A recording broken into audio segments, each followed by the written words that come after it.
PG news से बात कर रहा हूँ, ज्ञानचंद यादव। और हमारे साथ एक छात्र जुड़े हुए हैं, यहाँ पे कॉलेज में चुनाव लड़ रहे हैं, अध्यक्ष पद की चुनाव लड़ रहे हैं। मैं आइए देखते हैं इनका नाम क्या है। देखिए कार्ड भी लिए हैं, इनका नाम प्रेम सागर पांडे है।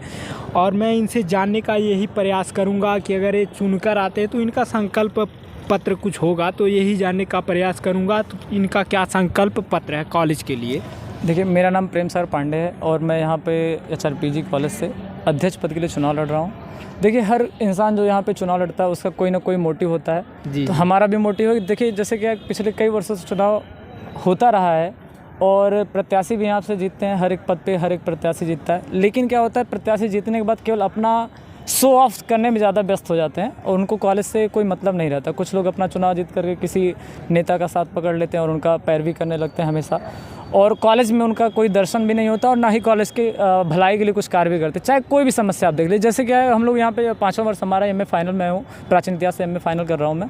और हम लोग क्या है, यहाँ पे पढ़े हैं, कई 4 वर्षों से पढ़ते आ रहे हैं, तो हमें पता है यहाँ पे वास्तव में समस्याएँ क्या हैं। अब जैसे अगर आप किताबों की बात कर लें तो किताबें यहाँ पे, जैसे कि मेरा 99 मतलब बर्थ है, 1999 में मैं पैदा हुआ हूँ, और यहाँ पे जो किताबें 1996, 95 या 1990 की आपको किताबें मिलेंगी, जो कि एकदम पूरा दीमक जैसे उसको चाट गया हो। एकदम ब्लर दिखती हैं और ब्लैक एंड वाइट में हो गई, एकदम पूरा काला काला, वो भी इस ढंग की नहीं। और उसमें जानकारियाँ भी जो हैं वो फैक्ट मतलब कि गलत है, ज़्यादा सही नहीं है। मैंने उसको पढ़ा है, तो मैं कई बार अपने वहाँ पे प्रिंसिपल सर से, जो पुराने प्रिंसिपल से थे, तो उनसे भी मैंने शिकायत भी किया कि सर इसको बदलवाया जाए। तो क्या है कि किताबें इनको ढंग की नहीं मिलती हैं। जो है नई किताब, बजट जैसे आता है छात्र संघ में, जो बजट आता है, बजट कोई लोग खा करके अपना पेट भरने लगते हैं। तो क्या होता है, बजट का जो पैसा आएगा, मैं उम्मीद करता हूँ कि जितना भी बजट का पैसा आएगा, और उम्मीद क्या मतलब कसम खाता हूँ कि जितना पैसा आएगा मैं 1 रुपया अपने जेब में नहीं डालूंगा। जो भी होगा मैं उसको किताबें मंगवाऊंगा, नई किताबें मंगवाऊंगा। जैसे कि यहाँ के छात्रों का बहुत पहले से मांग चल रहा है, कैंटीन की प्रॉब्लम पड़ती है, पानी की भी दिक्कतें पड़ती हैं, और साले बहुत सारी ऐसी। नहीं तो जी बिल्कुल, क्या है कि कैंटीन, जैसे कि आप देख रहे हैं वहाँ पे कैंटीन है, तो कैंटीन क्या है कि केवल मैंने भी, जब से मैं एडमिशन है तो केवल 1 वर्ष चालू था 2019-20 में, 18-19 में केवल चालू था, उसके बाद से बंद हो गया।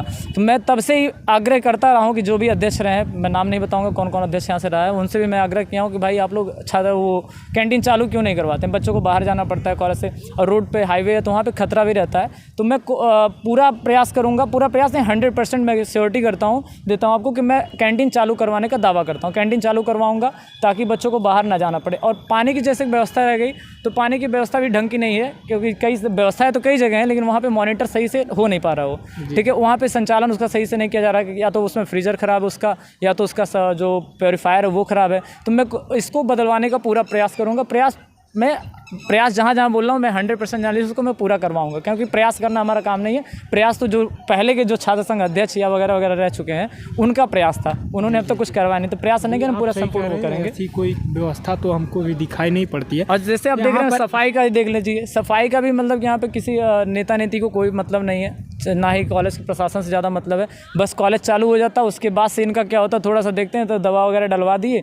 तो मैं तो यही कह रहा हूँ भाई, इसमें जमने ही ना पाए, तो उगने ही ना पाए। तो ये सारी समस्याएं, इसको भी हम दूर करवाएंगे। बाकी क्लास, दूसरा समस्या जो सबसे बड़ा मेरा पॉइंट है, पहला तो किताब वाला है, दूसरा क्या है यहाँ पे फैसिलिटी जो है पानी वाला, तीसरा क्या है वो जो आपका कैंटीन, और चौथा नहीं, वो दूसरा मेरा मुद्दा है कि जैसे यहाँ पे क्या होता है, टीचर्स जो आते हैं अपने टाइम के हिसाब से आते हैं, उनको अपने टाइम देखना कि मैं किस टाइम पे सुटेबल हूँ आने में।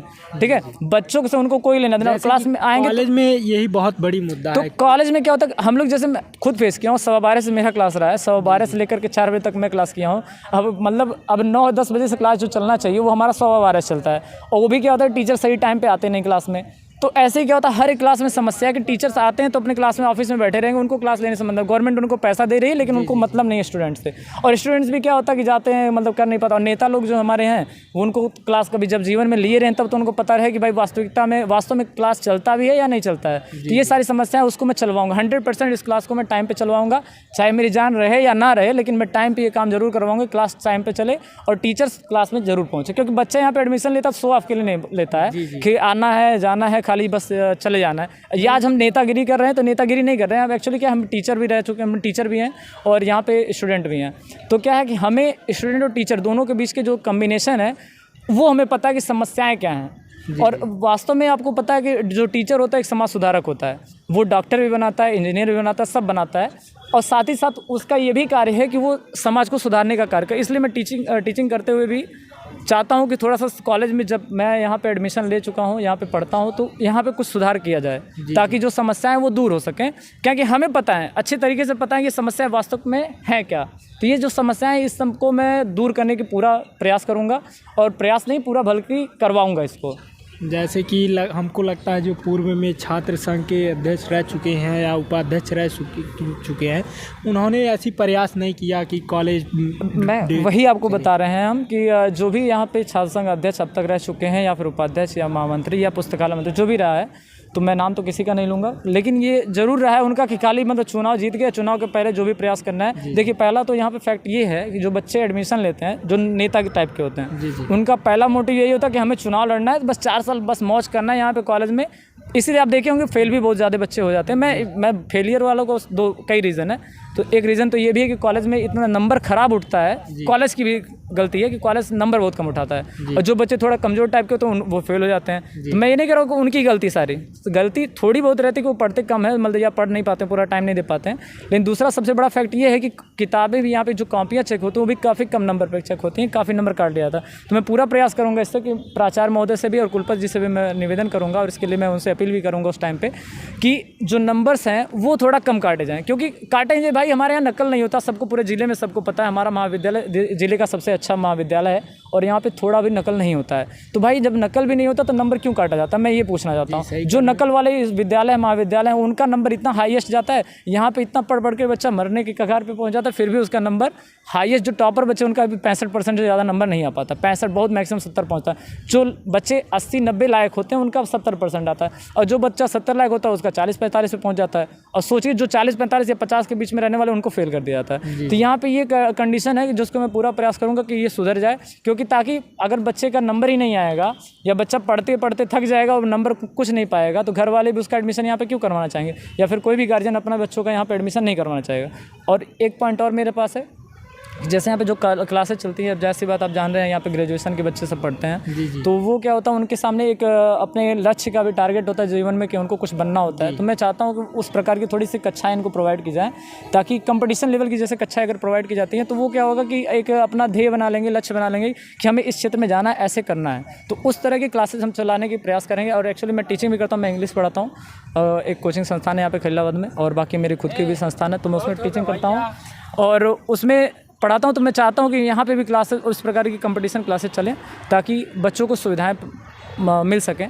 तो ये सारे प्रयास हम पूरा करेंगे। चलिए, आपका बहुत बहुत धन्यवाद हमारे चैनल से जुड़ने के लिए। मैं यही चाहता हूँ कि आप इन सब बातों पे ध्यान दें, और हम चाहते हैं कि कॉलेज हर समय चले। जी बिल्कुल बिल्कुल। और मैं चाहता हूँ, दर्शकों से भी चाहता हूँ कि ज्ञानचंद जी के चैनल को सब्सक्राइब करें।